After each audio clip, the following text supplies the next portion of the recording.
geek. Cleveland and the geek. Talking baseball every week. 'Cause the Cleveland and the geek. And welcome to Cleveland and the Geek, presented by Black Stack Brewing, now available at a liquor store near you, you lucky folks. I am John Bonus from Daily. With me, Aaron Kleeman of The Athletic. We're going to reset things because tonight, we're recording this Friday morning. Tonight, the Twins get back underway against the absolutely dreadful Colorado Rockies. Now, I say that, and I put them at risk of, losing 2 out of 3 or something like that. But we'll see. This is an incredibly important portion of the schedule for the Twins. As we record this, they have 4 3-game series remaining until the trade deadline.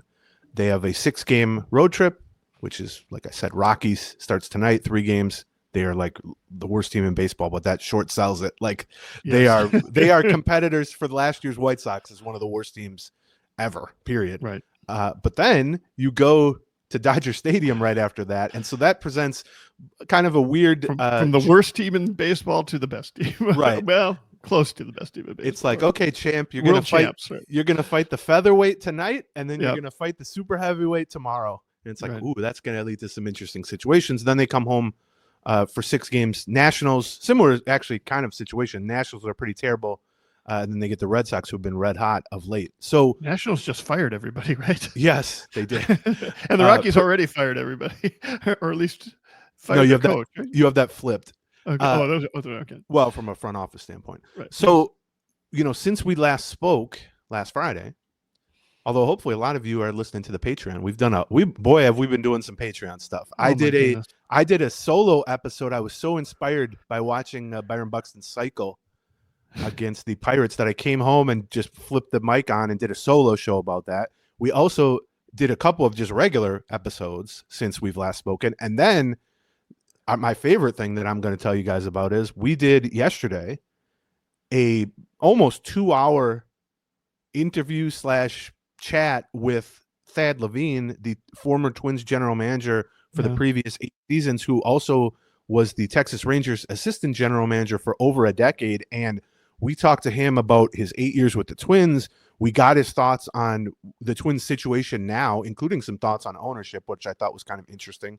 Some insight on some of the Twins trades. Yes. Good and bad, which I appreciated. He brought up the bad on his own, and then I brought up some of the good ones. And then we also used it as kind of pull back the curtain a little bit on what it's like to be in a front office at the trade deadline, even from the minutia standpoint, like, do you call people? Do you text people? How does it? Right. So we talked through so much stuff, and it's one of my favorite, by far, shows that we've ever done. He was super gracious with his time, but he was also we knew he'd be a good guest, but he was even above and beyond that. So much so that we are going to play a clip of that later in this show to entice you to go sign up for the Patreon and go listen to the full thing, because we got 20% off until the trade deadline. Yes. We're making annual subscriptions, year-long subscriptions on the Patreon, 20% off. And we were like, oh, I hope we can get 50 signups or whatever it was. We're at the point now where almost like 20% of all subscribers have signed up for that. So we're very happy about that. But going back to, where we left off here, they go 6-3 on the homestand. All 3 of the series were win-win-loss against the Rays, the Cubs, and the Pirates, which for our purposes, trying to figure out what they're going to do at the trade deadline, it muddies the waters a little bit in a good way. I mean, I'd rather they win than lose, obviously. But it puts them 2 games below 500, and it really kind of places an emphasis, I think, on this Rockies series to really clobber them. I mean, minimally, you have to win 2 out of 3 against a terrible team. You really kind of, if you really want to feel like you're in a clear position at the trade deadline, kind of want to sweep the Rockies and then just try to win 1 out of 3 minimally against the Dodgers, and then come home and maybe go, I don't know, 4-2. Then you would be at 500 if you can pull that off. Take 4 out of 2 during that road trip. You're at 500 heading into the last week before the trade deadline and a couple games versus, and that's when the decisions have to be made as to which way they're going to be going, whether they're selling versus they're buying, and you'll hopefully have a little bit more clarity then, because it turns out it doesn't seem like much, but a couple games right now, given how packed the wild card situation is, does feel like a pretty big difference in terms of where you are in that pack as to whether or not you're going to be competing over the last 2 months or not. Yeah, I mean, I think it's, if you're a F1 watcher or a NASCAR watcher, which I'm not really, a little bit, it's not so much the distance you have to close, which right now they're like 4 games out of a playoff spot. It's the fact that you got to pass like 5 other teams to get there, or 4 other teams just to get, they're like 7th or 8th in line for 3 wild card spots. The 4 games themselves, if it was just you and another team, it's not that difficult to be 4 games better than one other specific team over the course of 65 games roughly that they have left in the season. But because there's so many other teams between you and that other team, or between you and that playoff spot, at least a couple of those teams are also going to play well, just in terms of how wins get distributed, basically. And so that makes it a little difficult. And as of this morning, I just looked before we started, they're roughly 24%, I think, playoff odds on Fangraphs. And so, I don't know. We talked about this a little bit with Thad Levine. It makes for a difficult, path choosing logic, basically. Like, a lot would tell you if you're 24% to make the playoffs, you're basically 75, 76% not to make the playoffs. And so that would be your overwhelming, the path you maybe take if you're just looking at it as a numbers game. But if you can make 25% make the playoffs, maybe try to make that 40%, maybe make a move, or at least have a good 12-game stretch here. So I don't know. It's also a weird spot because I don't know. You're not going to learn anything against the Rockies. Like, no, they're or versus the Dodgers for that matter. Well, yeah, that's true too. But they just cannot afford. Even if they go 3-3 during this 6 games, they're still going to be 2 below 500, and then you only have 6 games left. So that, in the context, we'll talk more about trade deadline stuff deeper in the show. But it's just that I felt like I had a better handle. You tell me if you agree with this, but I felt like I had a better handle on what they were going to do, or at least what they were trending towards 2 weeks ago. Well, it's because you thought they were going to sell. I thought they were going to be either light sellers, or I always, now with the Twins, especially after the past 2 deadlines where they did this, I always leave open a big slice of that pie for just sit on your hands and do nothing, because that's what the Twins have essentially done for 2 trade deadlines and 2 off seasons. But I don't know. If you're 500 and you're got 30% playoff odds and you're 3 out of a playoff spot basically on July 30th, July 31st, like, are you really going to even sell off a Willie Castro or a Chris Paddock or a Harrison Bader? I think those guys are essential to, if you're going to make it, those guys are essential at this point. Like, those are, I'll tell you 2 thoughts on this.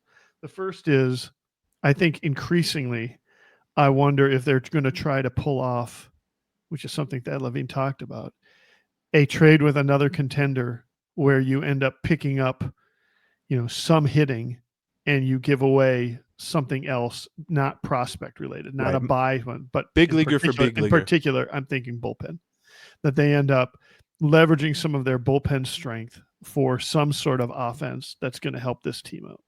So that's the first thought. I think increasingly that becomes an option. Now, that's tricky to pull off, but there's enough teams out there right now that, especially, I would say that would be especially the case if that hitting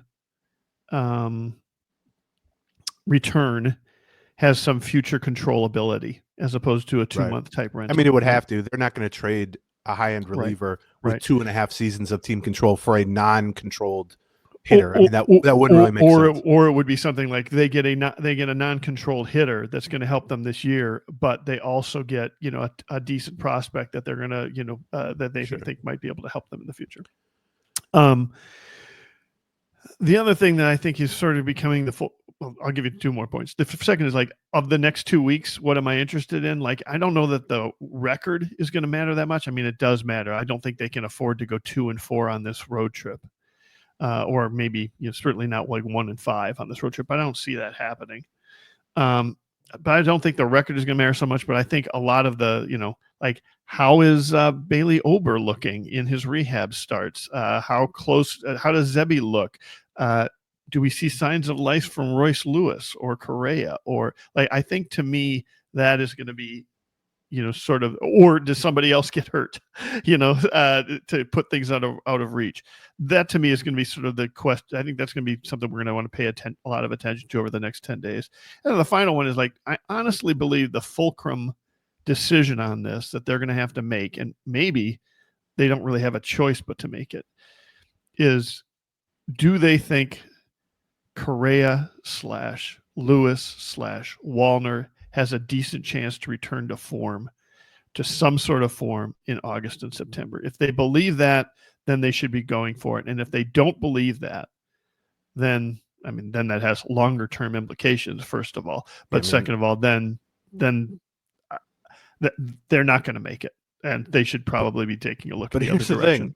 If you don't believe that Wallner, Correa, Royce Lewis, whoever, is going to return to form, that opens the door. That's what I'm saying. There are longer term implications to coming to that conclusion, which is also why I say I'm not sure they have really a choice on that. Like, do they just have to trust that those guys are going to return to form? And if you're going to trust that those guys are going to return to form, well, then you're going for it. Wow, I don't think they're going for anything. Well, no, for. I mean, I'm not saying aggressively trading. But I don't know if you know this, John, but we cover the Minnesota Twins and have for quite a while. Yes, by going for it, I mean not selling. This is like, I think Gleeman's gonna have a wild night tonight. It's like, yeah, what? He's gonna have a second plate of fried rice at home while he watches TV. That's going for it. But yeah, I mean, I'm looking more towards 2026, 2027, which I think, yeah, you were talking about. But if you don't think if you think Correa is cooked, which I'm not saying he is, but and you think Matt Wallner's like being exposed, which I also don't really think he is. If you think Royce Lewis is just something happened to him in the middle of last season and now he's not good, which I guess of those three, that seems on the shakiest ground, perhaps. But if you think those three guys are not going to get back to a very, very high level very soon, then you're probably not going to be good next year either. And then you can trade away guys who have team control. I have a hard time. There is a middle ground there, which is like, similar to say Ober. There's something going on that we don't know about, that they know about, that they're not going to be returning to form this year, but they might be better next year. Except how many years can you do that with Royce Lewis? How many years can you do that with Carlos Correa? I mean, at some point, the physical stuff just catches up. That's really what I'm worried about with them. Yeah. Not so much with Wallner, obviously. Since we also did the show, so speaking of Correa and also Buxton, I mean, I talked a little bit about Buxton hitting for the cycle on his bobblehead night, which is it's the most fun probably I've had at the ballpark, other than a playoff win, probably ever. Just in terms of the storyline, the crowd, the bobblehead. For those of you who aren't on the Patreon, I think you should join it just to hear Aaron Gleeman be giddy 2 different times over the past week. And that was the first one.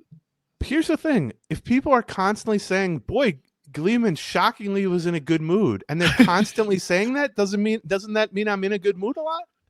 Like, maybe it's you guys who are wrong, not me, who's, two times in the last 2 years, they just happen to be in this week. If people are constantly saying like, oh, you're better looking in person, which I've never heard, honestly, I'd like to hear it. Then at some point, aren't you just better looking than people thought? Like, what I mean? This is a little like Christian Vasquez's hot streak, like last July. For 2 years, not really hitting, but then for 3 weeks, everybody's like, look at him go. It's just like that, John. Vasquez is going to be offended to be compared to me, I think. So yeah, I did the Bucks. We're not going to talk a lot about that, but I mean, it was incredible. It was to me, the little cutesy element of the bobblehead day was great. The crowd was super into it.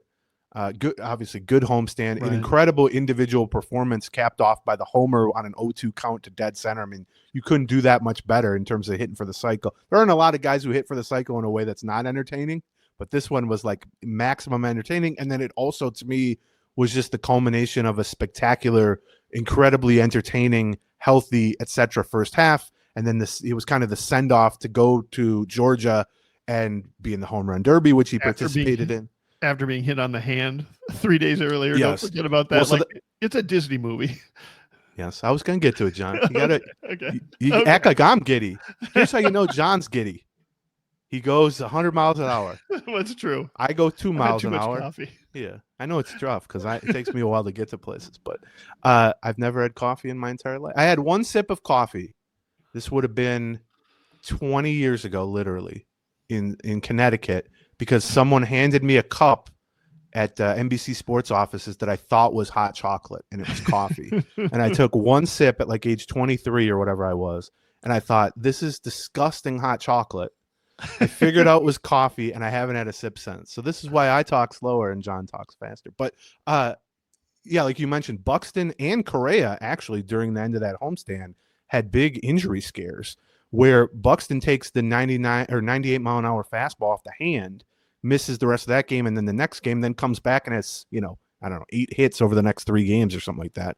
And then, advances around in the home run derby. I think he kind of ran out of steam after that, which is fine with me. And then Correa slaps the tag on Tommy Pham at second base after the great throw from Deshaun Kersey against the Pirates and goes down in a heap and looks like, I thought, he tore his ACL, he broke his ankle, he broke his leg, because Pham went in sort of helmet first. I don't think it was a dirty play, although he has sort of that reputation. But Correa, they had to help Correa off the field. But what it sounds like from talking to Correa and talking to Baldelli and stuff, basically by the time they got him back to the clubhouse and maybe the adrenaline had worn off and he was just kind of normal, he was like, I'm actually not hurt. Like, I'm okay. You can't re-enter in baseball, obviously. But if this had been football, he'd have sat out a series and come back in.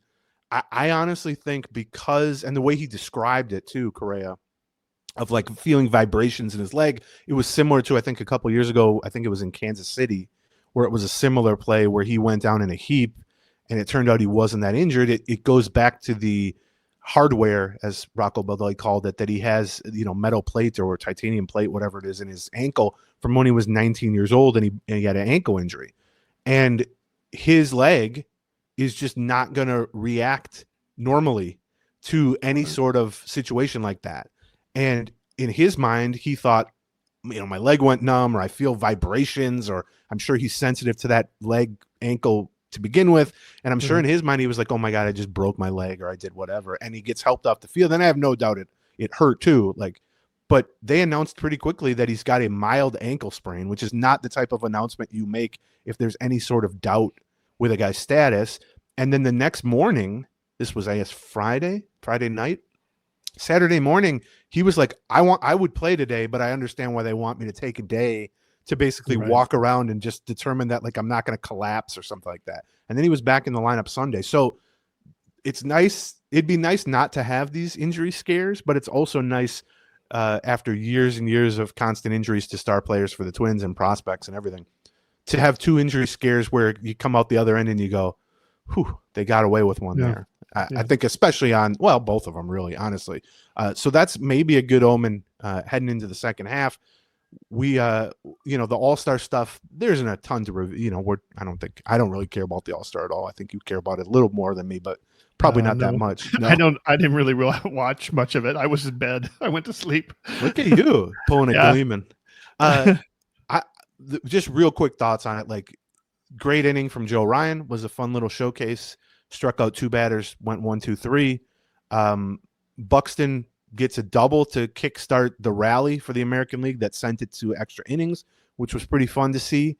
Home run derby, he had a good opening round, and then, like I said, I think he just kind of ran out of gas, which is fine. And it was fun to see precisely what he talked about as why he wanted to participate in the home run derby, which is that his sons wanted to be on the field and bring him a towel and bring him a Gatorade, and they did exactly that. And it was also funny that when Buxton was hitting, they went and hung out with Uncle Joe Ryan, which I thought was very funny because Joe Ryan's girlfriend or fiance is pregnant now, so maybe he's practicing for 6 months from now or whatever it is. I feel like Uncle Joe Ryan would be a fun uncle. I think I would agree. Maybe a little too fun at times, but yeah. I was part of a virtual Sabre event yesterday where we were talking a little bit about the AL Central and nerd alert. One of the questions we were talking a little bit about the All-Star game, and one of the questions that came up was sort of like, do players still enjoy the All-Star game?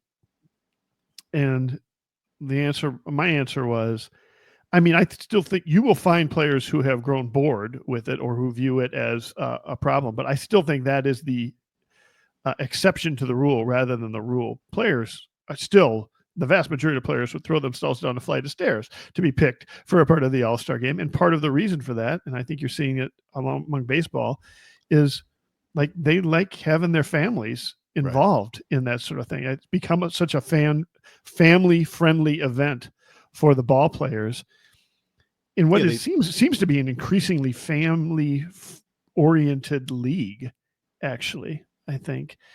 I think that was one of the big reasons why both Ryan and Buxton were so excited to go to the All-Star game.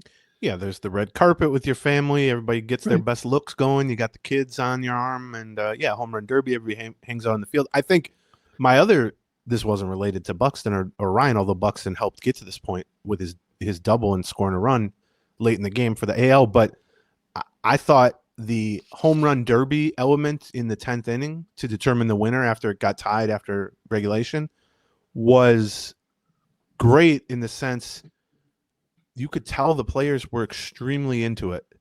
And to me, anytime, especially in an all-star type of setting, like I'm a huge NBA fan, I've never gotten any sense that anyone involved cares about the NBA or WNBA All-Star game. This, whatever you thought about how much people care about the first 9 innings, it was very clear, undeniably clear, that they were super into who won that game and who won that home run derby. And when Kyle Schwarber's up there hitting 3 homers, everyone was going nuts. They were, every swing, we're getting huge reactions. They were all out of the dugouts, standing on the field. And I think as a viewer, that's all you can really ask for. Like, if the guys playing in it are clearly passionate, at least in that moment, I don't know that they were passionate when it was 6-0 in the 5th inning or whatever, but when it got to that point and they were extremely into it, that's going to trickle down and it's going to make people watching into it. And I think you see that with some of the ratings and some of the articles written about it and just the overall reaction on social media and stuff. People were like, hey, that was fun. Like, that was a good game. You had a comeback. You got the home run derby element. Now, if they do that 10 more times, by the 9th or 10th time, will people be sick of the home run derby element for extra innings? Yeah, I'm sure. But also, how often is it going to go to extra innings? Once every 3 or 4 or 5 years? Right. I did not enjoy it as much. The reason being that the AL lost to the NL. Therefore, I have to take the dog out in the middle of the night several times, and my wife won't quit talking about Kyle Schwarber. So, yeah, well, I talk about Kyle Schwarber too, and I'm not even a Phillies fan. That's true. Yeah. The one other thing from the All-Star break, there's all these there's media day where everybody gets interviewed by 1,000 reporters and people are sticking cameras in their face and every clip goes viral and all that. And there was some from Buxton, some from Joe Ryan. The Buxton one I thought was interesting, where he basically said, somebody asked him about what he thought about, trade deadline. And he said, I don't really care. I'm not going anywhere. I got a no trade clause. I'm going to end my career in Minnesota. That's what I wanted. I know I feel good every day. I'm paraphrasing, walking into that clubhouse and knowing I'm going to wear a Minnesota Twins jersey. And that is precisely what we've talked about over the years with him. It's not a lot of guys have a no trade clause just because they can get a no trade clause. And there's always this assumption that, oh yeah, I know they have a no trade clause, but if the new team gives them an extra $1 million or guarantees a team option at the end and that does happen. There are definitely guys who strategically put, or their agents probably strategically put a no trade clause to certain teams that are more likely to trade for star players and do so with the intention of then applying leverage and getting better contract terms, getting an extension, whatever it is. That ain't what Byron Buxton was doing. Byron Buxton signed a 6-year extension in 2022 because he wanted to be in Minnesota. And he's been so consistent about that, both on and off the record, and just how he talks with his family and how his family talks and all that stuff. And so I'm not saying it's impossible that someday Byron Buxton is open to a trade, but I'm saying to treat his no trade clause like kind of a standard, oh yeah, it's a no trade clause, but I think is kind of missing the boat on how he is as a person and how much he enjoys Minnesota. And I was actually on Barrero's show on KFan the other day, a couple days ago, and basically said, Minnesotans have this huge chip, and I'm a lifelong Minnesotan, so don't get mad at me here. Have this huge chip on our shoulders in every context, but especially sports, of like, people say they don't want to be here. Star players leave. They get traded away. Nobody wants to be here. And anytime like a celebrity, a D-list celebrity moves here, it's like, oh my God, they love Minnesota. You got a phenomenal baseball player, a 2-time All-Star now from Atlanta, Georgia, which is real different from Minnesota, let me tell you. And all he wants is to spend the rest of his career working and living in Minnesota and playing for the Minnesota Twins and wearing that uniform. And it's like, well, but could they get a little extra value for him if they trade for him? And it just, I get it logically. Like, I do get it. But it's like, how about we just enjoy Byron Buxton? Like, he's a great player. He's their best player. He doesn't even make that much money. He's signed for 3 more years. He loves it here. His family loves it here. He's an incredible representative of both the state and the organization and the team. And it's fun to see him hit for the cycle and then go in the home run, all this stuff. And it's like, oh yeah, but they could get like a third, B-level prospect. Right. It's like, yeah, and what? 5 years from now, one of those guys is half as good as Byron Buxton, and then we're talking about trading that guy away too. So I like the quotes that he had where it was like, yeah, I don't care about the trade deadline. I'm here. I like it here, and I'm going to be here. And you're absolutely right about how absurd that is in terms of the fan expectations for superstars and how quickly we want to trade away superstars, especially. I mean, it's interesting to me in how much he's expressed how much he cares about Minnesota, and yet that's not something that people often talk about with Buxton. Whereas nobody seems to be listening. It's like go in one ear, out the other. And I mean, he's so consistently talked about that. Right. And I mean, some of the quotes he gave during the All-Star were like so glowing, like basically, Minnesota's my home. I'm from Baxley, Georgia, but Minnesota's my home. My family loves it, blah, blah, blah. I have twins on my jersey till I die. Right. It's like, how can you hear that from a guy? I mean, it's one thing to hear that from like Joe Mauer or something like that. Sure, right. Although people wanted to trade Joe Mauer too. But it's another thing to hear that from a guy who is from a very different place. He's from a small rural town in Georgia. And this is a weather shock and a culture shock and all that. And I'm sure it's getting used to and all that. His family, and I see his family. I've talked to his wife a couple times. Like, they're so nice and they are so a part of this organization. You mentioned that baseball seems to be leaning more into the family stuff. I can tell you that players talk about the Twins, even players who have left the Twins, how they go above and beyond to make families a part of the organization. And, families, they want them at games. They want them, outside the clubhouse. They have, daycare set up for them. They have all these, family rooms and stuff. And Buxton has 3 kids and a wife, and they're constantly there. And it's not by accident. And it is fascinating to me that he says and does all of the right things at all times. Like, he's never once slipped up and been like, Minnesota, I'd like to play for the Braves, actually. Something like that. Well, and he says that about the organization. Meanwhile, like, he's the only constant that's been going on in this organization through his tenure. Like, he was in the organization when Gardner was here. He played under Molitor. He played under Baldelli. He was, drafted underneath Terry Ryan, was playing underneath Derek Falvey. And now we're at the point where we might have an ownership change on top of it. Yeah. And yet he's been constant, like, no matter who's in the organization, no matter who's leading it, no matter who his manager is, he's happy to be here. Yes. That says something. Yeah. And it's weird that never seems to register. Let's talk, before we get into some other stuff, let's talk about our first sponsor, which is our presenting sponsor. That if you're watching us on YouTube, just look up from where my finger is pointed. That's right. Is Black Stack Brewing. Yeah, Black Stack Brewing. And this has become the summer of Black Stack Brewing.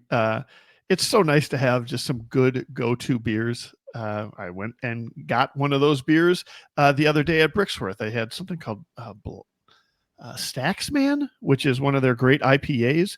The truth is, they're known for their IPAs. If you like hazies, my goodness, you got to be checking out Black Stack. Certainly, you can go and check them out. They have a few of theirs at various bars around. They have some collaborations with Brixworth.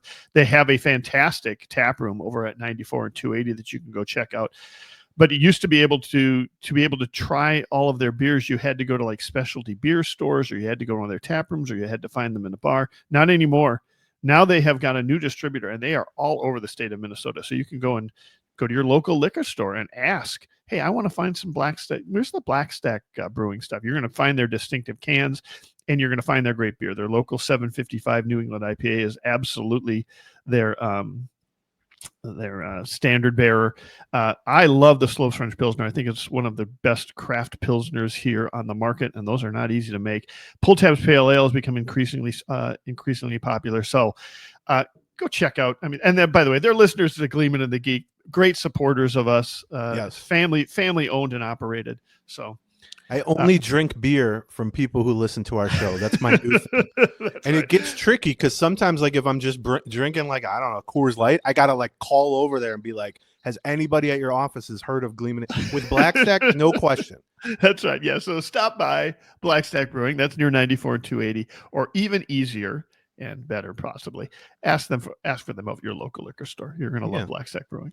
Okay. So one other thing from the All-Star break is that Rob Manfred, the commissioner of baseball, does like a media availability and gets, hit with a million different questions from a million different writers. Some of which, I think it might have been Phil Miller who asked him. I think those was Phil asking him the questions. Yeah, the Twin stuff. Oh, to be a commissioner and to be asked questions by Phil Miller. That is the dream of any man.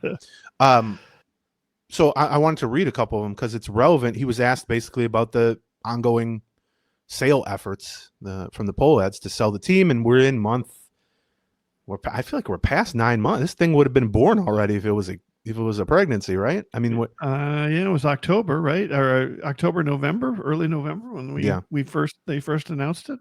We'd be tracking not quite 9 months, but close. Yeah, we'd be tracking contractions at the very least, not contraction, which is different from the poll ads. Right. Yeah, much worse. Yes. That was 20 years ago. Right. They were tracking a different kind of contraction. But so, just for some context, the Rays have been or are being sold for $1.7 billion, which is reportedly what the Twins have been kind of holding out for on their end.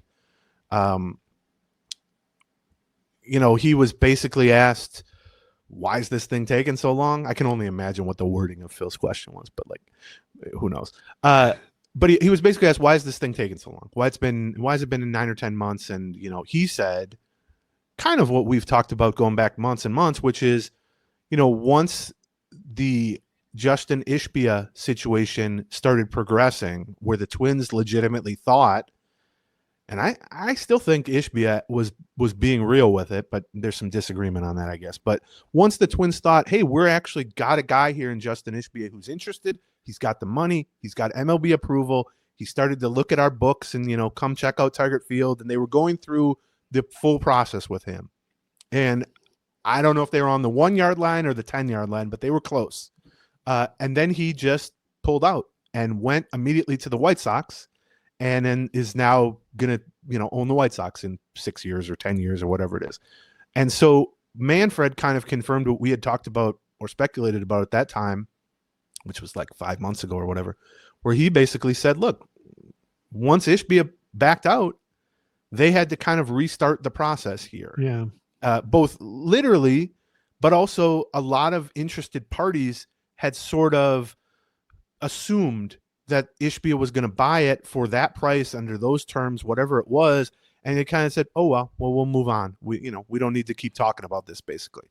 And Manfred kind of said, they had to re-engage with those people. They had to get maybe some new people involved. And you had to, if not starting from scratch, at least kind of restart the process. So here was one specific quote from Manfred. He said, quote, I can tell you with a lot of confidence that there will be a transaction there, and it will be consistent with the kind of pricing that has taken place. There will be a transaction. We just need to be patient while they rework. And so basically he's saying it's going to get sold. He's not saying when it's going to get sold, and he's also implying that it will be sold for, let's say 1.7 billion, or consistent with other teams recently, which the Rays are the most recent one. That is, in fact, sort of his job, like his number one priority, Yes. probably in terms of overseeing Major League Baseball teams, is to ensure that when they are sold for a big amount of money, because that's primarily why people are buying Major League Baseball teams. That's why they own Major League Baseball teams. They are buying it for the appreciation, right? And, him saying, everybody had to back off. I mean, I guess that's a nice explanation. I just took a look at when the Patreon episode that we had, the morning after this news broke, we had a Patreon episode with Dan Hayes, who was one of the people who broke the news. I want to say February. It was February 22nd is when we Yeah. recorded that, which meant that the news broke the night of February 21st. And, that puts us at right now 5 months. Yeah. That nothing has happened. And at that time, the statement from the Twins was, we're going to need 30 to 60 days. In about 30 to 60 days, we'll give an update on how things are going and what's going on. How was that update? Do you remember that update? I don't remember that update. Yeah. So it's like the Loch Ness Monster, that update. But here, I will say this, not in their defense, but just it's been, like you said, what you said, 5 months basically since that. That does seem like a long time. However, it took 5 months between the time they put the sale up to the time Ishbia backed out is almost exactly 5 months. Well, I thought they put the sale up in early November because I don't remember it happening like as soon as the season ended. I thought it was like a month into the season, into the off season. It was either late October, early November. So maybe it's 4.5 months. So it was 3.5, 4 months. Right. Yeah, exactly. Like, so that's kind of what I'm saying is like, it does seem a little strange that it has gone on this long. It certainly does not suggest it's gone smoothly, but we know it hasn't gone smoothly for public and private reasons. But I mean, we cautioned this back in November. It's like this sort of thing doesn't get sold on a whim. Like there are so many hoops to jump through legally, from an accounting standpoint, from an approval standpoint. I'm not defending this at all. I think I get it. You're right. It's been a mess. And I mean, it doesn't surprise me that the whole thing has turned into a mess. But I don't know that it's taken 4 or 5 months to regroup and, get now, if we reach the end of the season in 3 months, and we're still having this type of conversation, and Manfred's getting interviewed by Phil at the World Series, and he's saying the same stuff. Right? Yes. Right. Then it's like, okay, well, I'll call BS on this pretty easily. But though you're right that it's his job to drum up interest on a big picture level, it's his job to portray the teams as a extremely desirable product, asset, whatever, and he's doing all that. But I do think you could do that in a way that isn't quite as blunt in the quote, where he's basically saying a transaction will take place, because that doesn't really leave any room for the Polettes taking it off the market, right? Like that is the last thing I want, is for the Polettes to keep this team. Sure. But I will take door number 2, sight unseen, over the Polettes at this point. And I think probably most of the people listening would agree with that. But I don't know. I took those quotes with a massive grain of salt, clearly. I mean, I don't trust Manfred as far as I can throw him, but I used to have a gym teacher in elementary school who used to tell us that every day. I use that phrase all the time. Yeah, it's just a funny thing to say to like 11-year-olds, right. Guys are playing dodgeball. They're in 5th grade. You're like, I don't trust you guys as far as I can throw you, and I was like, what? You could probably throw me pretty far. I weigh 70 pounds. Like, what are you talking about? Right. Anyway, but the specificity of his quotes made me think that he does indeed think there will be a sale. And I guess it's sad that we've reached the point where we're 9 months into this thing and we've given up any notion of like, oh, I hope it's a good owner, or even I hope it happens before the trade deadline. Well, that's out the window. I hope it happens before the end of the season. That's probably out the window. Like, now I'm just at the point where I'm like, I hope a sale, just full stop, happens. And his quotes certainly suggest that he thinks that at the bare minimum. From the beginning of this, we thought the Polettes were motivated sellers. Yes. Right. And I'm still of that opinion that they are motivated sellers. So as a result, no, I am not surprised that Rob Manfred believes that a deal is going to get done. Right.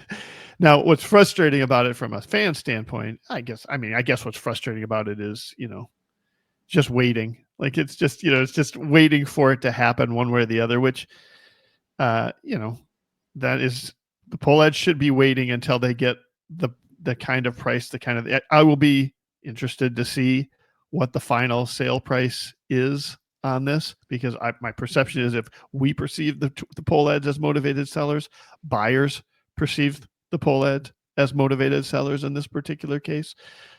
So, it could be that if you are the seller, you are always sort of like, yeah, hurry up and make us an offer. Make us an offer. I wouldn't be shocked if what's going on here is the new buyers who have been identified or who are circling and evaluating things are taking their time to see what kind of price ends up happening. I guess, so on the one hand, I don't trust Manfred, and it doesn't surprise me that he's like, oh, it's going to be sold. but also I'm also optimistic about it eventually being sold. I don't mean to say my frustration with this process means I don't think it's going to eventually be sold. I do believe it'll eventually be sold. I'm just frustrated with the wait in the process. Oh, I agree completely. I mean, it's a mess. I just think from what we know of the poll ads and what we think we know about some of the elements that have led them to this point, and by this point I mean slashing payroll, I mean putting it up for sale, I mean all this, the reports that they're $400 million in debt, which they've sort of tacked on to the team to carry that debt, maybe from other businesses and such. I think the last thing they would do is just go, well, we take it back. We'll just hold on to this team for another 10 years. I'm not saying they can't afford to do that. Like they literally can afford to do that. But I think a lot of them think they can't afford to do that. Like a lot of them think we're ready to move on, both in terms of an emotional component, but also just they want their money. They want to go on with their lives. These people want their, 1/20th of it check, and they want to go sit on a yacht in, wherever and I don't blame them for that. I would want to do that too. If you give me like $10 more and I wouldn't be talking to John anymore. So you can sell something for, $2 billion or something. But I'm gone. Like as soon as that can I give you $10 more? Yes. All right. See you guys. The show just ended. Be fun. Actually, you know what? We're gonna send you to a clip right now of Thad Levine. Yes, it's a great point because maybe it'll leave a little bit of cliffhanger. Is Gleeman gone from the pot? They went right to a clip. But actually, this is the time we wanted to show you guys a clip from Thad Levine. This is maybe, I don't know, a little chunk of what was almost a 2-hour interview with him, which was one of my favorite things we've ever done. I highly encourage you to go check it out. You get 20% off the year and stick with us through the trade deadline. You can listen to the first 10 minutes for free over at patreon.com/Gleeman. Yes. Right. Which is mostly us kind of summarizing, but at least you get an idea of everything that's in it, and then you'll hear a little bit of it, the beginning of of Thad as well. So the clip you're about to see is talking kind of as it relates to the trade deadline, but like kind of how teams value prospects and the different elements of that, in terms of public prospect lists, behind the scenes prospect lists, in terms of how you negotiate around prospects in trades. It was a lot of I thought pretty interesting stuff. And then when we come back from that clip, we're going to talk about prospects. That is segue? Not really. Segue. It's good. Something. All right, here we go. How much do you end up relying on, kind of alternately, how much do you end up resetting your vision of some of your own players or some of your own prospects based on somebody fishing around for them? Or does that happen where you're dramatically? I think dramatically. We didn't think that much of this guy, but why the hell is everybody calling about him?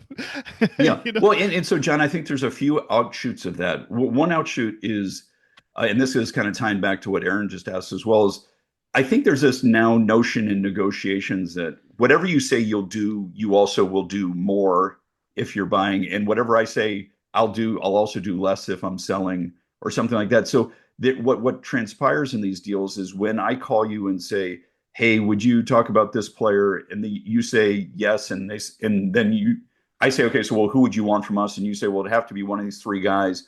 We would just immediately say, well, no, we wouldn't do any of those guys before we even ask. So like the cadence is like you say, hey, would you do one of these three guys? I say that would be too rich. Then I go back to the room and say, hey, coincidentally, who the heck is this third guy that you even asked for? Right?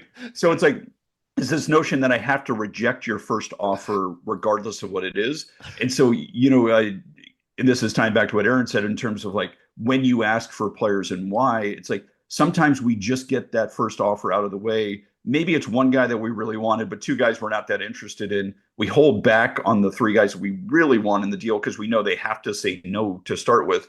But John, to address your question, absolutely. Like in this system, there's no better feedback than the systems other teams have. So when, we say we're going to take, I guess an example was when we were, and these deals didn't really work out for us when we acquired Tyler Malley and Lopez from Baltimore.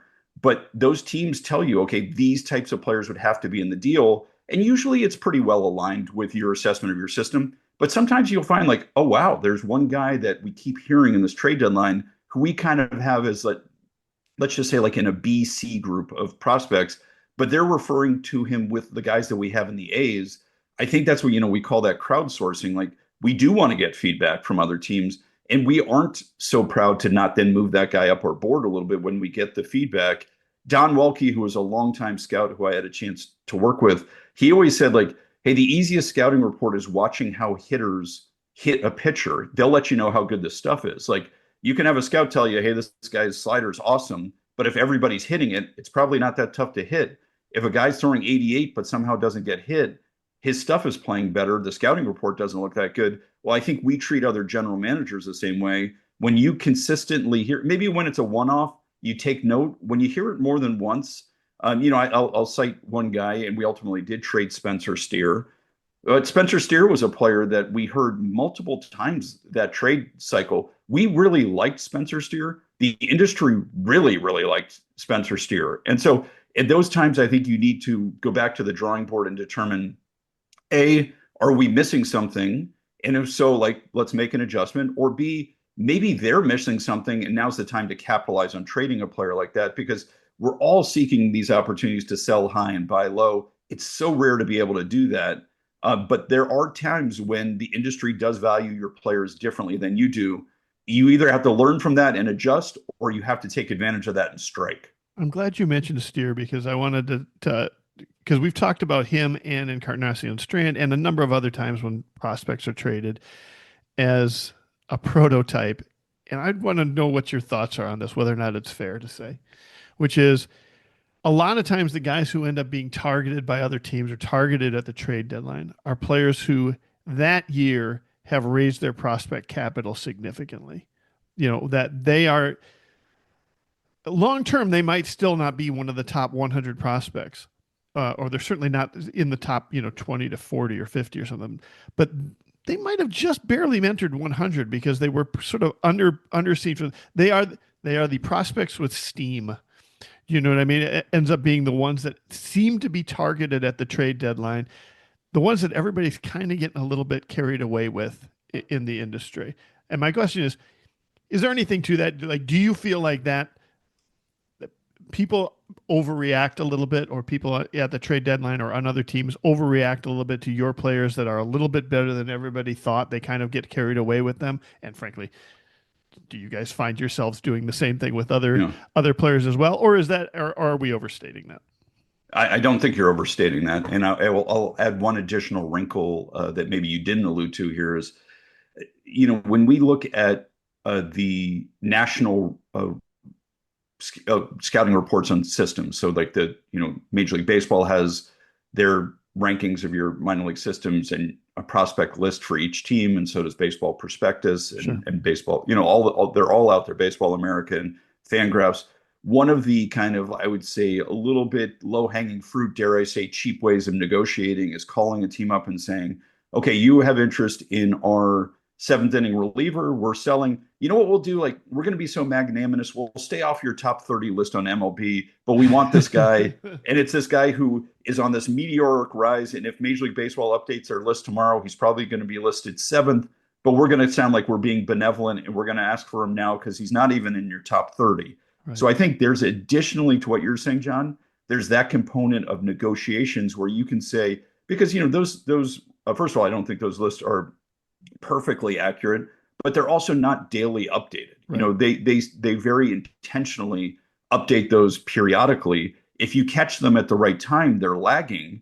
And so it's an easy way just to say to a team like, hey, I'm not going to reveal to you what I have your top 30 list as, and I'm not sure you're not going to reveal to us your top 30 list. So let's just look at Major League Baseball's list and say, hey, we're going to be so gracious to you that we're not even going to ask for somebody in the top 30. We're going to ask for your equivalent of Spencer Steer, who's on a meteoric rise, but has yet to touch these lists. It makes it seem a little bit more disarming in negotiations. It's interesting that you say that, because that's one of the things we sort of bring up when the trade gets complete and we start looking at it. Everybody's like, "What? We got the 24th overall guy in their system or something?" And meanwhile, we're sitting there going, "Yeah, but what a year he's had! Like, would he be up at 8 now? Something like that." So that's interesting.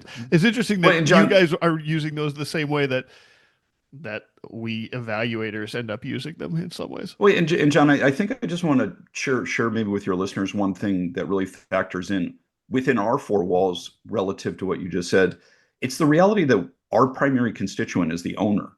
So what happens on the flip side occasionally is there's a lot of solace as a general manager when you can go into an owner's office and say, hey, we got their number 1, 4th, and 9th prospects. But Right. when you guys, as people who follow the game and who are very savvy, we probably know those guys are probably arrowed down. But moment in time, there's a safety in being able to tell your owner and to be able to stand up at the proverbial podium and say, we're announcing a trade in which we got this team's best prospect according to these national lists. But in practice, behind closed doors, we criticize those lists as saying they're inaccurate, but we use them as a vehicle in that instance to kind of buoy and substantiate the trade. And then you kind of a little bit rest on this notion of like, well, you can't fault me. I got their best prospect. Right. But it's like in practice, was it art? Was in our list, was he the best prospect? Or was it just according to Fangraphs? That's brilliant. Wow. I cannot stop myself from making a plug here because it almost seems like this entire show was leading to this moment so that I could do this. But I published about 3 hours ago my updated midseason Minnesota Twins top 20 prospects on The Athletic. So there you go. I cannot promise it is accurate in terms of what the Twins in the room would think. But Aaron, I just want to pump that up for a second because those lists do matter. Right, like those lists are inherently more accurate than the national list. When somebody, if somebody is tasked of doing, I'm sure Major League Baseball, they don't have one person doing all 30 lists, but let's say somebody has to do 5, 6, 8, maybe it's at least a division. You're focused on one team. You live in this market. You touch and feel these players. You interact with the coaching staff and with the front office. You are much more informed. Maybe we wanted to insinuate that you were not perfectly accurate. But my guess is your list is pretty darn close to the list they have, within reason. But so I think when you are a team who is trying to actually intelligently approach another team, you want to go look at Aaron Gleeman's list for the Twins rather than looking at the national list because it's just going to be more informed. Well, there's the clip we are pulling from this podcast to put on social media. I can tell you that right now. You just walked yourself right into that. You're putting that clip in your apartment, and it's just going to run 24/7. That was Thad Levine. I like that. After talking about ownership, he also talked in that clip about how, you use prospect lists to your advantage when you are managing your own owners. Yeah, I thought that was an interesting part.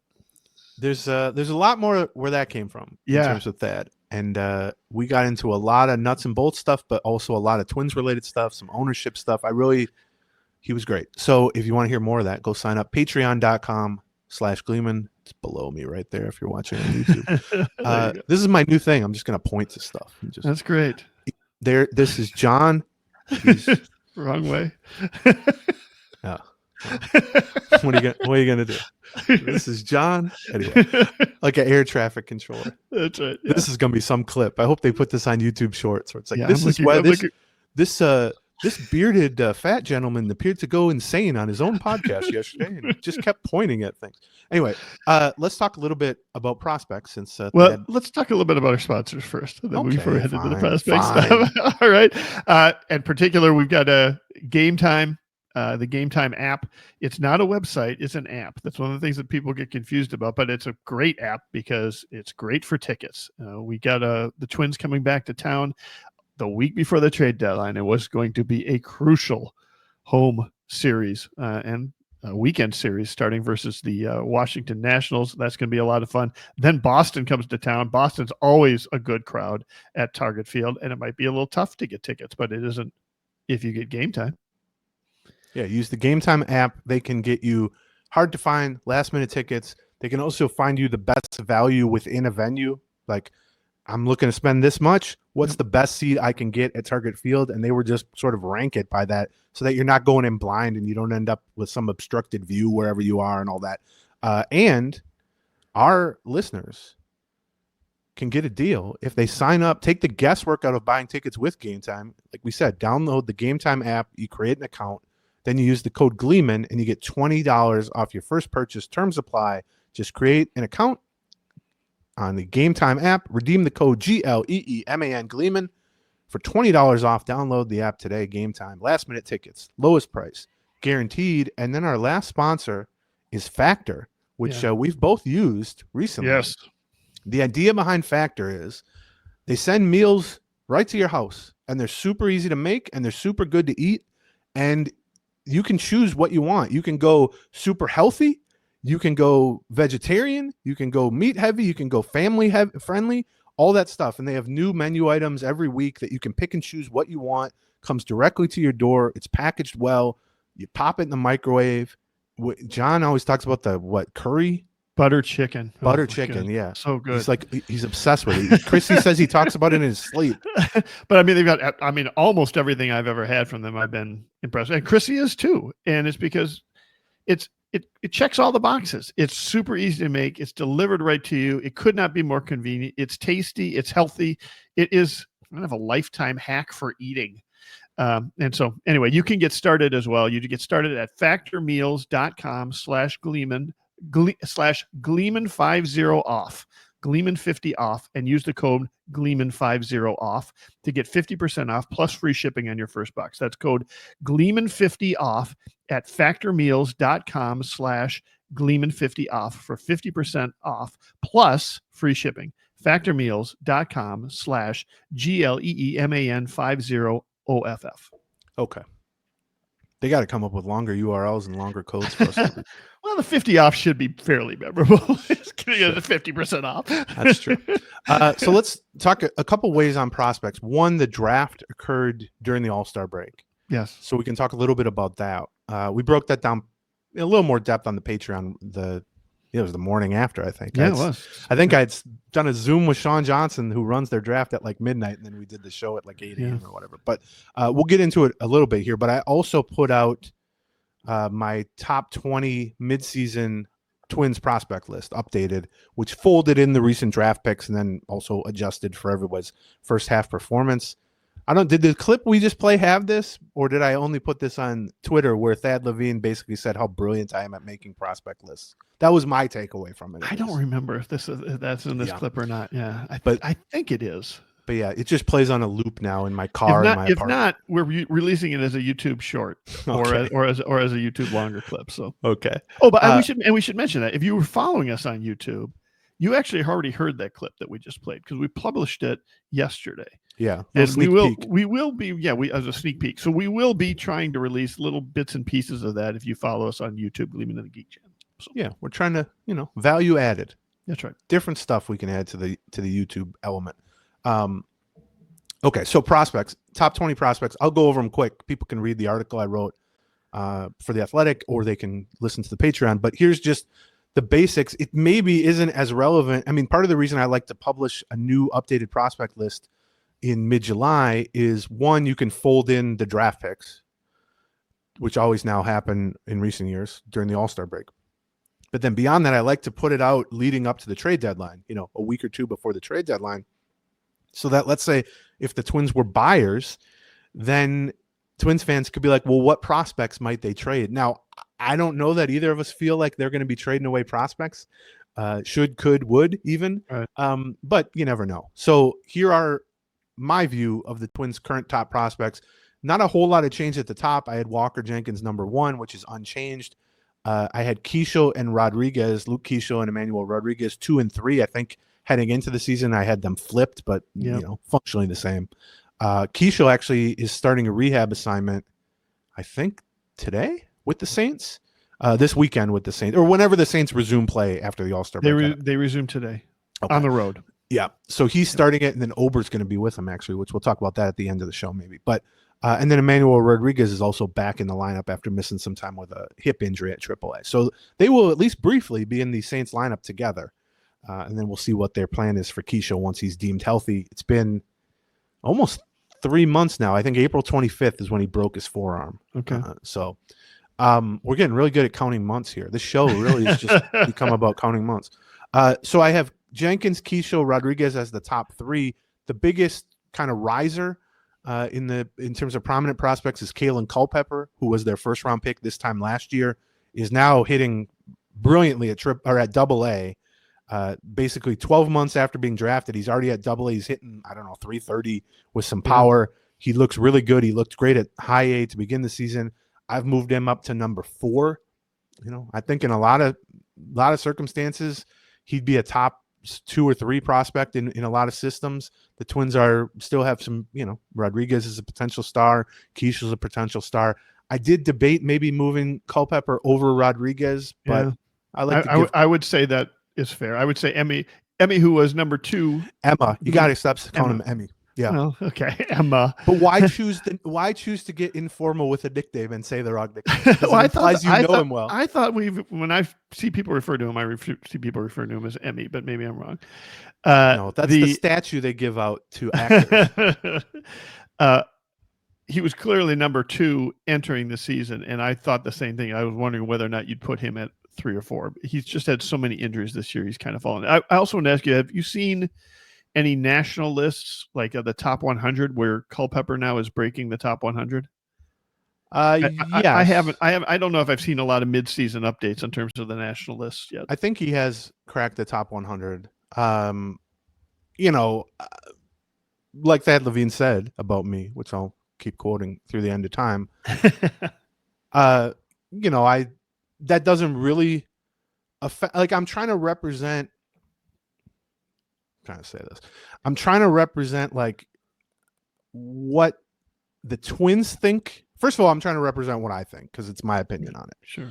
I'm trying to represent what the Twins think about their own prospects and what the league-wide, talking to scouts from other teams and stuff, what kind of the league-wide perception is of the prospects.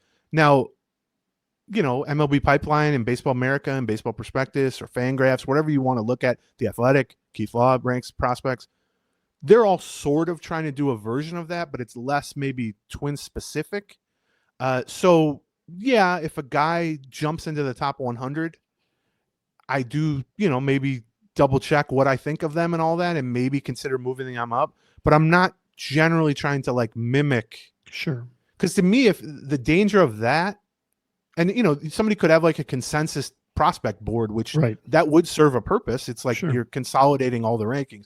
But if all you're kind of doing is trying to mimic, and then they're trying to mimic, then you're just sort of it becomes groupthink. Yeah, I get you. I that's one of the reasons why I appreciate, say, Keith Laws, because it feels like a lot of times he's so clearly relying on his own perceptions or his own biases and calls that out, and so you do get a sense of like, okay, well, here's somebody who's clearly outside the groupthink. On this stuff, or not afraid to go against the group think on this. Yeah, you don't want it to turn into a Human Centipede, one of the all-time classic. I haven't seen that, but so I have Culpepper 4th. I think you can make an argument maybe higher. He's definitely ascending very quickly. He's just been fantastic, not only just hitting, but he's tightened up his strike zone control, which he had a reputation as a free swinger in college.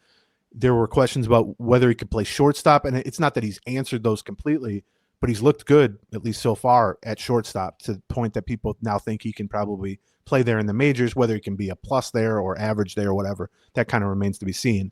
But it's all good on Culpepper. He's hitting for average, he's hitting for power, he's controlling the strike zone, he's stealing bases, and he's doing it while being pushed pretty aggressively to reach Double-A. Basically 12 months. Actually, he reached it 10 and a half or 11 months after being drafted is pretty impressive even for a college guy. So he is definitely ascending. 5th and 6th, the 2 top pitching prospects in the system. Zebby Matthews has graduated, so he's no longer on the board. He might have been 5th, but I have Connor Prelip 5th and Dason Hill 6th. Prelip is a guy they drafted 3 years ago out of Alabama, and he's had 2 elbow surgeries. He was kind of viewed as a top 5 talent who dropped to them in the 2nd round. Now he's healthy again.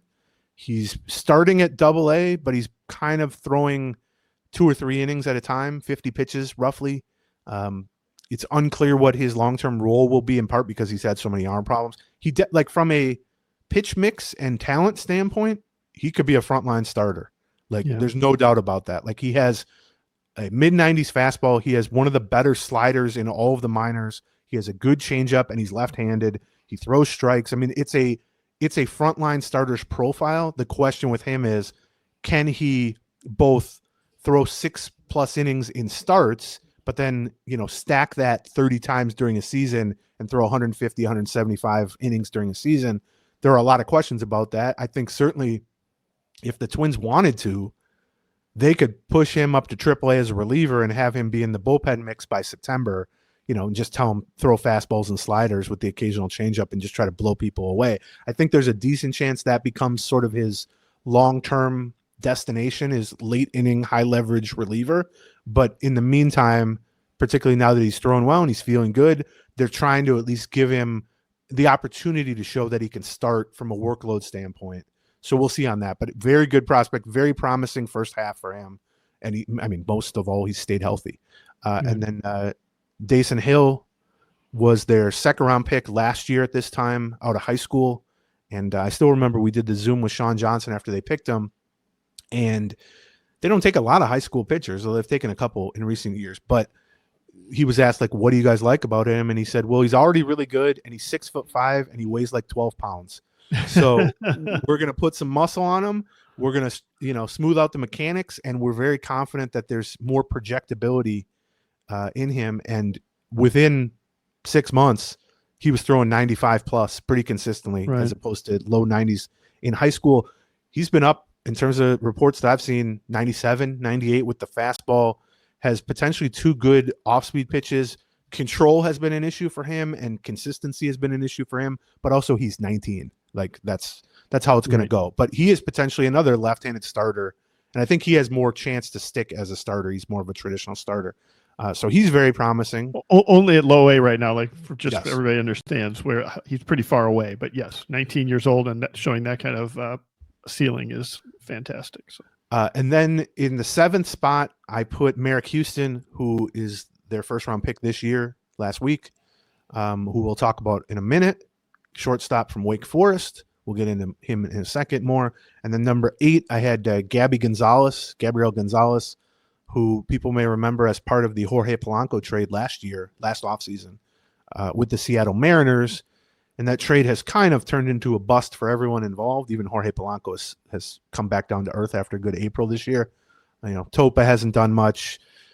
Bowen, who was another pitcher they got, hasn't done much. Polanco's been kind of mediocre for the Mariners.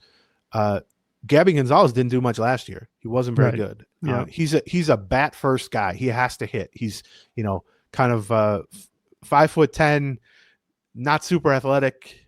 He's actually lost some weight to get in better shape, but he's never going to be much of a corner outfielder. He might be passable in left field, something like that. He's got to hit, and he's hitting 370 at Double-A over the last 6 or 7 weeks. More walks than strikeouts. Hasn't shown a ton of home run power yet. That's going to be the question with him, because I think from a profile standpoint, a poor defensive right-handed hitting corner outfielder, the window to be an impact player driven mostly by batting average is going to be pretty tough without, at least 15, 20 homers, something like that. I think he can get there, but super promising bounce back season, got into better shape. He's hitting like 340 between high A and Double-A.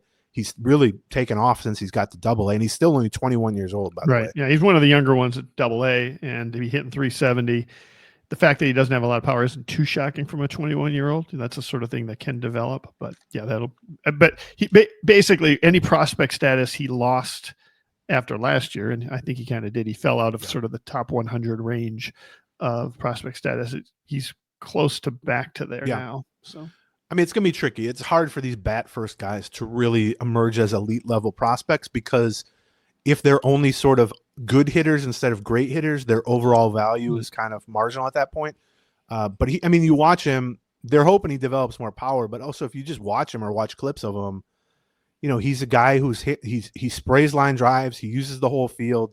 He's a contact oriented guy, good bat to ball skills. Like they're hoping he can turn on, 10 pitches a year extra. But right now it really hasn't happened. But yeah, he's definitely regained the prospect stock that he has at the point they traded for him, which is a good outcome.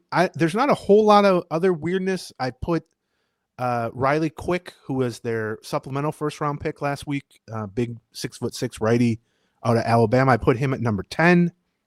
And then I put their second round pick, Quentin Young, also known as Delman Young's nephew, although please don't hold that against him. I put him at number 15. I tend to be a little conservative with recent draftees, or really anybody who hasn't even debuted yet. I remember people got mad at me that I put Brooks Lee like third in my midseason update when they drafted him. Because it's like you don't know, you think you know stuff about draft picks, but I like to use the lemon test. And in fact, the Twin Scout brought my own lemon test up to me the other day and said he likes how we phrase that. So, those guys could be higher on the the actual preseason list in January or February. But for now, I let them work their way up the list instead of putting them up top. So that was basically the interesting stuff from my top 20. I think the system as a whole is still good, but it's lost a little bit of its luster because of injuries. It sure seems deep, though. I don't know. I looked at your list yesterday, and I was like, Billy Amick, who I consider kind of an interesting prospect, is sitting like at number 19. And Billy Amick isn't a top 100 prospect, don't get me wrong. But I just feel like I take a look through those. Maybe I'm putting too big of a shine on it. But I take a look at like a lot of those top 15 prospects, and I go, I'm kind of excited about this guy. And I don't know. I will be interested to see where national people who have a much better view of sort of the national landscape of prospect looks end up putting the Twins depth chart. I presume you're saying that just because they've graduated so many prospects recently that you think that this isn't as shiny a prospect collection as it used to be. Well, their top 6 guys coming into the season have all been injured. Well, that's true. It's hard to have a good farm system when that happens. That's a true point. Walker Jenkins missed the first month of the season and honestly hasn't been all that great since returning. Luke Keishel's been out for 3 months, like we just mentioned, with a busted arm. Yeah. Emmanuel Rodriguez has missed significant time basically every season with injuries. Right. Charlie Soto's been out for 3 months. Yeah, you're right. Who else am I thinking of? I mean, they've lost so much just developmental time, let alone from an upside standpoint, the actual injuries themselves. It's hard to have a elite level farm system when you can't keep guys on the field, and that's been an issue for them in the majors. It's been an issue for them in the minors, and we talk about why can't any prospect make it to the majors with the Twins without having injuries, and this does happen with other teams. But as I'm looking and trying to put together a top 20 list at midseason, I go look back with my original preseason list in February, and I start going down the list, and that guy was hurt. That guy's still hurt. This guy's been out for 3 months. Like, it's hard. I think the depth isn't bad, but I actually think the opposite. Once you get past like 8, 9, 10, something like that, I think there's a pretty big drop off there in terms of guys that you can, realistically project as regulars. I mean, Billy Amick was a 2nd round pick last year. He's got 2 homers in like 50 games as a pro. That was the calling card. Now he's hitting 300 with like a 450 batting average on balls in play, but he's a high strikeout slugger. That's not I think they have decent depth in terms of like this guy can be a role player or a lower end regular. I'm not talking about Amick, but just like if you go the 15 through maybe 25 in their prospect, which is not bad. That's a good thing to have. Right. And if you have 10 guys like that, a couple might turn into solid regulars or even stars. But I feel like the basis of this farm system, like you said, in national rankings and stuff, is going to be, Jenkins, Rodriguez, Keishel, Culpepper, Prelip, Hill, and then the new draft pick, Merrick Houston. I think that's a good top 7 for sure. But 5 of those guys have been hurt, and 3 of them are still hurt. And so I think the second half is going to tell a lot about. You've been hanging out with Seth Stows too much, I think. That's potentially true. Twins Daily does tend to get excited about prospects. So yes. Draft. Let's finish up, I guess, with some draft stuff. So I've mentioned Merrick Houston. He was the number 16 overall pick, Wake Forest shortstop, to the Twins. I don't know, to address a question we get every year, why do they keep drafting shortstops? Every team keeps drafting shortstops. The best player on every high school and college team is almost always a shortstop. Guys don't move to another position in high school or college because who's going to play shortstop then? Right.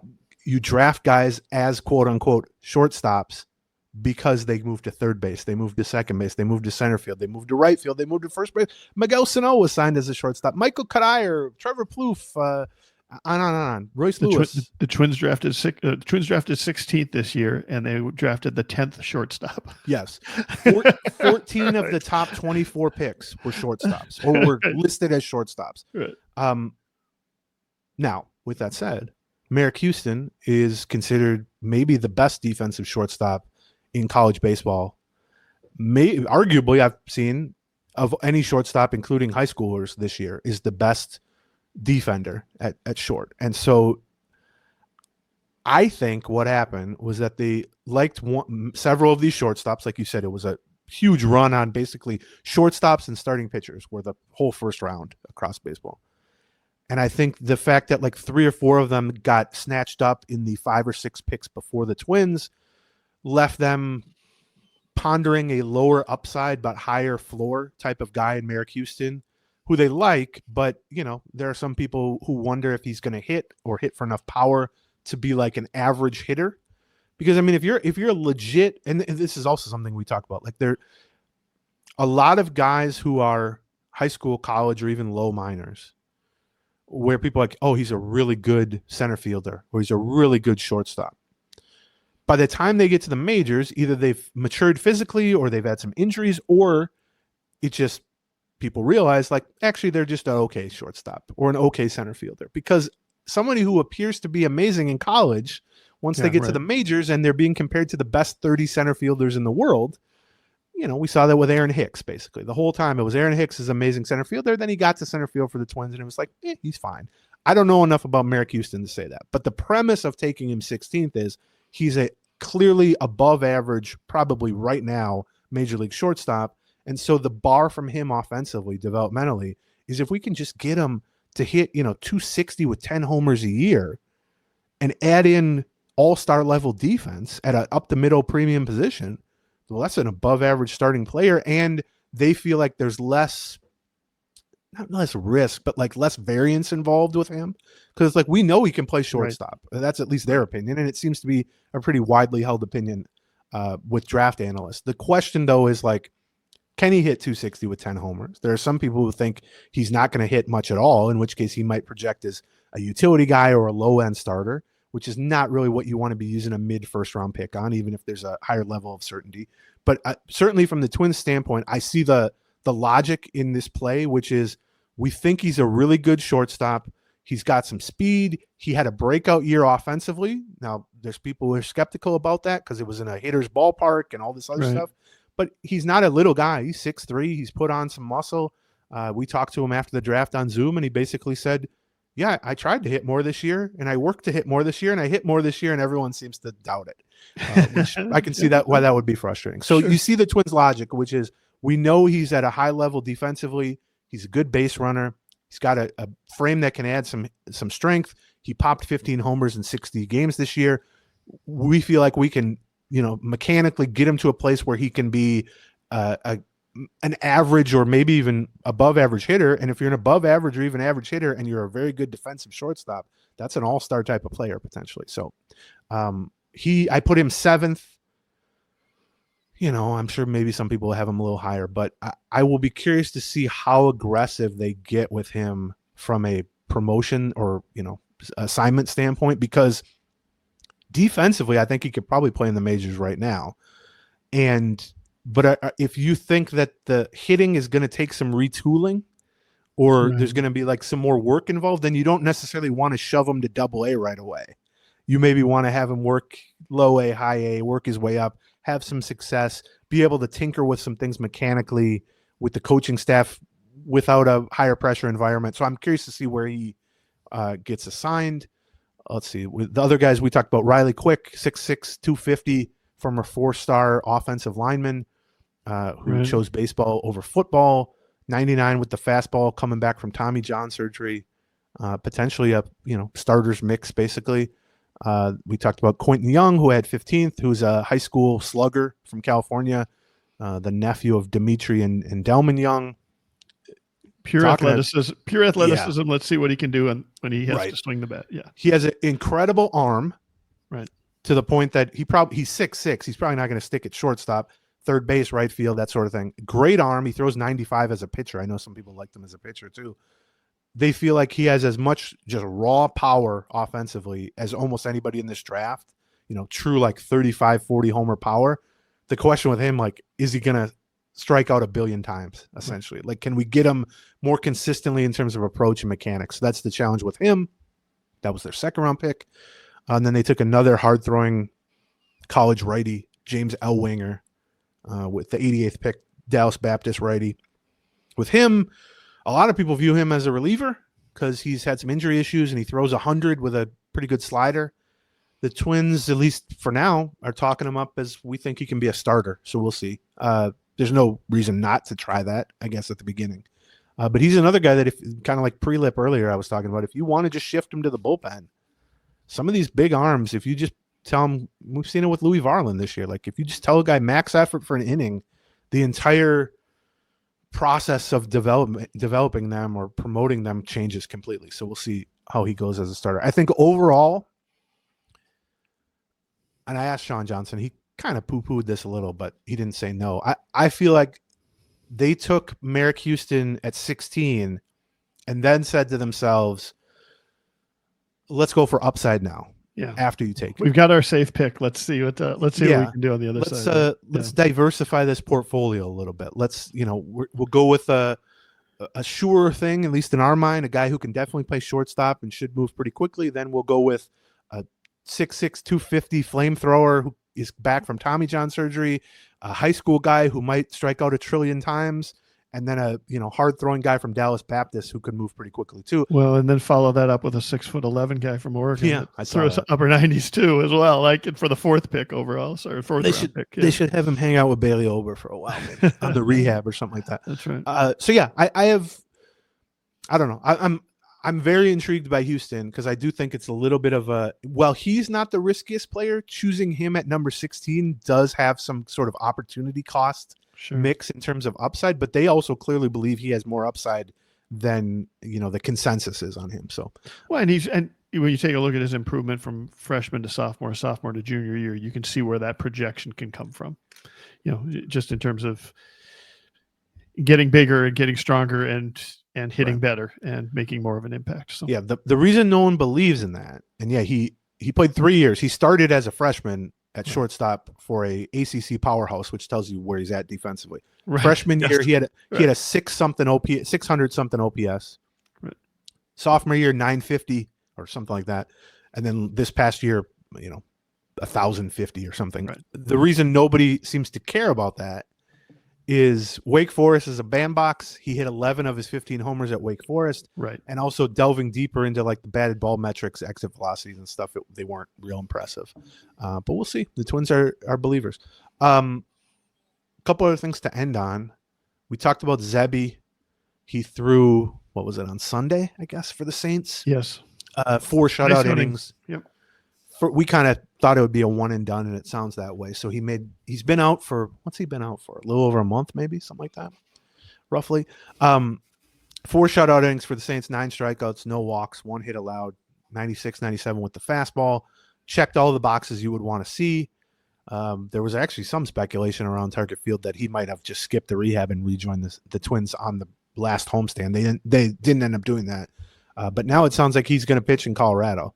That he's going to come off the IL maybe Saturday, something like that, which it was funny.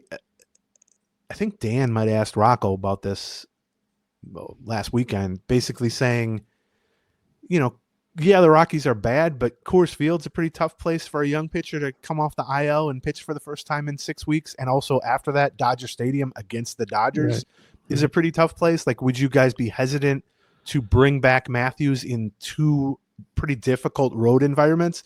And Baldelli was like, what? No. What? Which I thought was turns out pitching in the major leagues isn't the easiest thing to do. We're gonna have to dump them in the water sooner or later, right? So I took that Get in the pool and swim, kid. as exactly. Yeah. Like, we don't put what are the things called, the little the floaties. But there's no floaties. Floaties on the arms. Yeah, that's right. I had a friend once. I didn't know many people who had a pool, but we briefly knew a kid who had a pool, and we would go there we went there like 3 times. And I had a friend. We threw him in the pool so much that he started wearing floaties just around the guy's house because he wasn't a great swimmer. Which, in retrospect, maybe we shouldn't have thrown him in the pool so much. And then we stopped throwing him in the pool. So then the joke was that he was just wearing a floatie at a party, basically, for the whole time. Funny. Anyway, that's a great bit. So yeah, it sounds like Zebby Matthews going to pitch on this road trip probably in Colorado. I think they said, or Dan might have just reported this, that Paddock is starting tonight against the Rockies. Part of that is Joe Ryan pitched in the All-Star game and also didn't get the All-Star break off. Right. So I think they would want to give him a little bit of extra time there, maybe. I don't know, something like that. So let's see. I mentioned Keishel's rehabbing, but also now Ober has gone out on a rehab assignment with the Saints. That one to me is going to be interesting because often with rehab assignments, like think about Royce Lewis or Byron Buxton or whoever, we constantly say the performance itself doesn't really matter that much. Right. Like, I mean, obviously you'd rather a guy hit 3 homers than strike out 3 times, but it's more about getting in the reps, playing defense, returning the next day and whatever injury feels okay to play, all that stuff. And, just getting swings in is almost as important as the actual results. But with Ober, there's some of that, obviously, because he's missed now, 2-3 weeks, basically.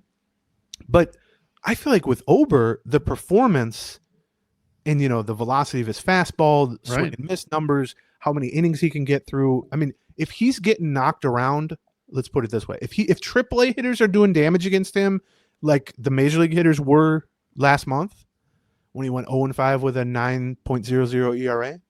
Like if he's giving up bombs to AAA guys, that to me just says whatever they think can be fixed, either can't be fixed or just at the very least hasn't been fixed. Right. And so I feel like more so than most, the performance, or at least, the velocity and the swing and miss numbers and some of that stuff, not necessarily just the raw, runs allowed, although that's key, will kind of determine what the plan is with him. Because I don't see them pushing him back if he's getting knocked around at AAA, because then what are you really accomplishing? Because then you're just right back where you started, at the end of the month. I mean, the other thing that occurs to me that's going to be important, which we're not going to know, we're not going to have any vision to, is 3 days later, how does he feel? Right. What we've seen from him is, this is something that he feels like he can manage. And the question becomes, eventually it got to the point where he just could not bounce back enough. And the thought process is we've got to take our foot off the accelerator here a little bit. Well, let's see what happens when they put their foot back on the accelerator, whether or not they trust him to bounce back with 4 days of rest, whether he needs a little additional days of rest. If he makes more than one start at AAA, I'll be interested to see what the velocity is on his pitches from the first start to the second start. Yep. Because that it is a different level of adrenaline and go that you have in a game than you have in the simulated games or whatever that you're pitching right now, and it's a less controlled environment. And even AAA is a less controlled environment, and even that is a more controlled environment than it is in the major leagues. So. Yeah. I wonder what we will see from him and how soon we can expect to see him back. Well, and the other thing, go ahead, keep going. If Zebby's back in the rotation, right, which it sounds like is imminent, you have Paddock, you have Zebby, you have Joe Ryan, you have Festa, and you have Simeon Woods Richardson. That's not in any particular order, but I'm not going to sit here and say that's an elite level rotation or that all those guys are sure things, or even that I'm particularly confident about most of those guys. But that is a full rotation. And for Ober to, let's say Ober goes and throws 6 shutout innings. I probably won't throw that. Let's say he throws 3 shutout innings, and then the next time out he throws 5 shutout innings. And the velocity is pretty good, and he's getting strikeouts, and he's not giving up homers. And you think, okay, whatever he was dealing with, it seems like he's gotten through it. They're going to want him back in the rotation. Bailey Ober, I would say, has earned that if you're confident that he's reasonably healthy and all that. But who do you bump? And then not only who do you bump, but what do you do with the bumped pitcher? Right. And, maybe this becomes a moot point. Maybe you trade Chris Paddock or something. Maybe somebody gets injured. Maybe somebody doesn't perform, whatever it is in the next couple of weeks. This might solve itself in terms of a numbers game. But if, 2 starts from now for Bailey Ober in the minors, if everybody's pitching reasonably well and they haven't traded anybody and everybody's healthy, he's going to take a rotation spot. It's not like they're going to bring him back and have him pitch long relief or something like that. Do you then bump? Who do you bump? And do you bump them to AAA or do you bump them to the bullpen? That to me is an interesting question. Maybe it solves itself, but as we sit here now, that's like an added layer of the Ober rehab, I would say. And I wonder about that that's when you mentioned that you think Paddock is going to be starting tonight's game. The Twins haven't announced it, but apparently Dan's reported it, I guess. Yeah. You know, Paddock is somebody that could be on the trading block. He could be moved to make room for Ober. This gives him a chance, since he's the first guy coming out of the break, this gives him a chance to make 3 starts before the trade deadline. He makes the start here. He probably makes the last start at Dodger Stadium. So you get to see him versus Colorado. You get to see him to the Dodgers. You get to see him again on July 29th, 2 days before the end of the thing. No, I'm granted. Good luck to you. I'm with you. I would rather not see him start against the Dodgers. But honestly, I don't know. I wish the Dodgers on anybody right now. So, somebody's going to do it. I'll be interested to see if, if that calculus plays into it with Ober, or if they even consider, maybe we bring up Ober for that. Maybe we go with a 6-man rotation for a while we try to figure out, what we're going to do at the trade deadline to make room for a little bit more. Also you could very, like, almost regardless of what Ober looks like and pitches like, you could just easily kick this can down the road to the trade deadline. Right. That's right. I mean, he would make 2 starts at AAA before the trade deadline. That's right. Yes, so that's right. I don't think that's unreasonable given his situation that you're going to want him to start twice, even if he looks pretty good in the first outing. Just from a build-up standpoint, but also, like you said, let's see how he is the second time. Let's say it. So if you just have him make 2 starts minimally at AAA, well, you're already at the trade deadline. Yeah, you're right. Then maybe somebody gets traded. Now, if nobody gets traded, then yeah, you're gonna have to make a decision in August and September. It's a nice problem to have. I mean, we've seen they've been using Travis Adams in that spot for a couple turns, and I'm not trying to denigrate him, but they went from a lot of depth to some depth to no depth pretty quickly. Yes. And so it's a nice problem to have, but I'm unfortunately, nobody's been a bigger believer, I guess, in Bailey Ober than I would say this show over the last 3 or 4 years. And there's been no reason not to be, but I'm still, now there are some reasons not to be. And right. And I'm still a believer in him long term. Yeah. But it seems to me that when a guy struggles that much for that many starts for an entire month and is clearly just not right physically and has talked about it, hip problems, mechanical problems, that sort of thing. And the velocity, sinks. He's given up 1 billion homers, and he has games where he walks 6 guys, which he doesn't do in a month normally. Right. To me, it just says this is beyond just something they're going to tinker with. And I hope I'm wrong. I hope he has 2 really good starts at AAA, joins the rotation, because, a month from now, we might be talking about Pablo Lopez joining the rotation too. That is definitely a bridge to cross when we get there. There's no need to map that out. But, that would be a great way to finish the season, win, lose, or draw in terms of the playoff race. Of if you finish the season with Lopez, Ober, and Joe Ryan pitching well, and by the way, still on the team, right. You can at least look ahead to 2026 and feel pretty good. But Ober is a big part of that, and he's right now, literally and figuratively, a big question mark. Although, do you think he's sad that he's no longer even the tallest guy in the organization? I think he's probably. I think he will welcome Rice with open arms. Because frankly, I think he'd welcome anybody in this organization with open arms. But to have somebody else, be somebody else who understands, and he probably understands rights, and how different you can feel when you are the tallest guy in the room at all times. It would be nice to have probably that guy in the organization. My sense of knowing tall people, not Bailey Ober, but just in general, they're sick of being asked about that stuff. Of course. So now I don't have any. They're often self-conscious, right? Yeah. And have been since they were kids. Yeah. Right. Now, less so when you're getting paid in part for that physicality. Maybe. You're in the NBA, NFL, even MLB with Bailey Ober. But I don't really have a physical trait that stands out other than being a fat boy. And people are very rarely like, what's it like to be a fatso? So I don't really know what that's like. I'm very average in almost every regard other than that, or below average, if we're being honest. Sure. So it would be weird to just, you see, both you and I are 6'2", 6'3". We're big, and we're also, big. And so I know when I get on a plane, I hate it. I dread going on flights. And if I can ever upgrade to first class, I do it just because it's like the comfort level of it. Right. I can't even imagine being legitimately like 6 inches taller than I am right now. Yep. Now, Bailey Ober has the advantage of not also being a fatso. So, and they don't fly commercial also. So that helps too. But I guess, yeah, I wonder if like by the time you're 18, you've had a lifetime limit in your mind of being asked about being tall. Listen, I mean, Griffin Jacks gets tired of being asked about the Air Force all the time. Yes. You know what I mean? One time, he's only had to put up with that since he was 18 years old, or been asked about since he was 20. Yeah, he chose that, by the way.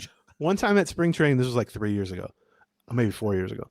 Dan had left spring. Like we switched. Like I went to spring training and Hayes went home. So like one of us would cover, the other would take a break. But Dan was working on like some article, and he needed a quote from Bailey Ober. Or excuse me, from Griffin Jacks about the house that he and Caleb Thielbar were staying in because there was like a bird infestation or something in it. And Dan was going to write, I forget the details. So he says to me like, hey, can you just tomorrow morning, like go up to Griffin and ask him this? And I'm like, yeah, that's a pretty weird question, but sure. So I go up to Griffin Jacks like at 8:30 in the morning in the clubhouse. You might've been there. I don't remember. And I'm like, Griffin, you got time to answer one weird question? And he said to me, is it about the military stuff? And I go, no, actually, no. You will not find anybody. Bird station. You're gonna love it. Yeah. He was happy about that. So I guess maybe I shouldn't ask Bailey Ober next time I see him about them drafting a guy who's 2 inches taller than him. But your Ober point, though, I just want to add on that does bring us back to the beginning of the podcast, which is there's a lot of stuff to watch over these next 2 weeks. Both in Target Field, both on the road, and in St. Paul. Because all of these are sort of factors on whether or not they can compete or not compete, and B, do they need help, or don't they need help? So well, and in a sport, and I would say we certainly take this approach with the podcast at all times when I'm not talking about tall people on airplanes for 20 minutes. It's a long-term view, baseball. Right. It's a marathon, not a sprint. It's a slow burn. It's, 6 months. It's a grind, all the cliches of that, and, big sample sizes and all that stuff. Guess what? They're playing 12 games between now and the trade deadline. That ain't going to change. Right. And you can sit there in the front office or on this podcast or wherever you are listening to this and say, hey, it doesn't matter what Chris Paddock does in his next start because we know what Chris Paddock is, or we would need to see 20 starts. That's all fine. Guess what? You're not going to see that between now and the trade deadline. You're only going to see what you're going to see over the next, 12 days or 13 days. And you can either not let that affect your decision-making or thought process at all and just say it's meaningless because it's a small sample, or you can take the opposite approach and let it affect it a lot, which is to say, are we going to trade a guy who looks good? Are we going to welcome Bailey Ober back and make room for him? Are we going to, how do we view some of the guys on the hitting side even, let alone the pitching side that we've been talking about who haven't been that good? Like, do we need a bat? Do we need a new first baseman? Do we need another starter? Do we like all of these things? You would love to have 3 months to decide them. Yeah. And you would love to have a 50-game sample to decide them, but you ain't getting that, brother. And you got to make a decision between now and July 31st. And I do kind of like the chaos element that introduces to things. Sure. It lends itself to more risk, more uncertainty, more questionable decisions. And that maybe sounds scary to Twins fans, depending on what they think of this front office. But it makes for kind of interesting, intriguing elements of baseball. Similarly, if you are interested in following those sort of day-to-day developments, you've only got one more podcast between now and the trade deadline. That is next Friday if you are following the free podcast. But you're in luck if you join patreon.com/Gleeman, because we will be doing Monday. We will be doing Wednesday. We will be doing Friday. We will be doing any emergencies that happen. Yes. So you've got several more podcasts coming up where we will unpack all of this stuff, including, what Bailey Ober did in his start, what that means. How's Luke Keeschel looking? Do we have any hope for Correa or Lewis or Wallner or Zebby Matthews outing, et cetera? And you don't have to wait a full week for it and then wait until after the trade deadline. Our next free one will be on like in August.